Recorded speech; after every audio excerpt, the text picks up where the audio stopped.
জানি না যে ওনাদের আসলে কোন মায়ের পেটে জন্ম হয়েছে যে এরকমের হিংস্র হইতে পারে। আমরা পূর্বশ্রী এই মামলার আসামি করেছি। সংখ্যা থেকেই যায় যে যেহেতু 6 জন গ্রেপ্তার হয়েছে, ওর যেখানে সবাই মিলে মারছে সেখানে 15 থেকে 20 জন আসামি ছিল। সেখানে 6 জন গ্রেপ্তার করার পরে আর কোনো মানুষ ছাত্রদের গ্রেপ্তার করা হয় নাই।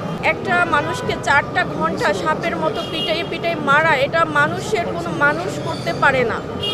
জানি না যে ওনাদের আসলে কোন মায়ের পেটে জন্ম হয়েছে যে এরকমের হিংস্র হইতে পারে একটা মানুষের সাথে, তাও একটা মানসিক ভারসাম্যহীন মানুষের সাথে।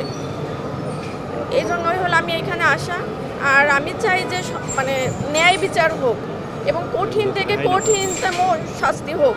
আর এই শাস্তি দেখে যেন আর কারো তোফাজ্জলের মৃত্যু যেন না হয় ভবিষ্যতে। আমরা টোটাল 15 জনকে আসামি করেছি।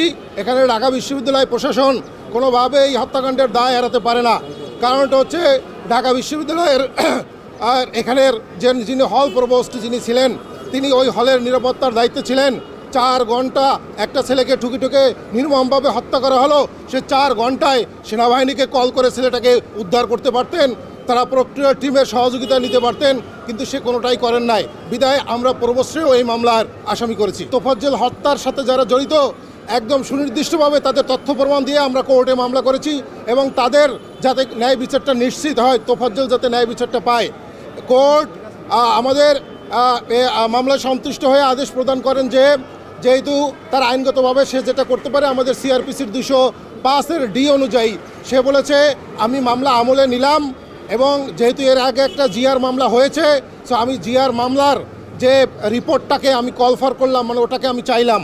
আর ওই জিআর মামলার রিপোর্ট আসার আগ পর্যন্ত এই সিআর মামলা আজকে যেটা এখানে করেছেন সেটার কার্যক্রমটা স্থগিত থাকবে। জিআর মামলার রিপোর্ট দেখে আমরা পরবর্তী ব্যবস্থা নিব।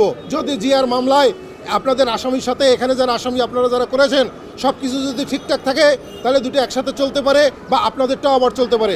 সো সে পুলিশ রিপোর্ট, শাহবাগ থানার পুলিশ রিপোর্টটাকে কল ফর করেছে আজকের এই মামলা করার পরে।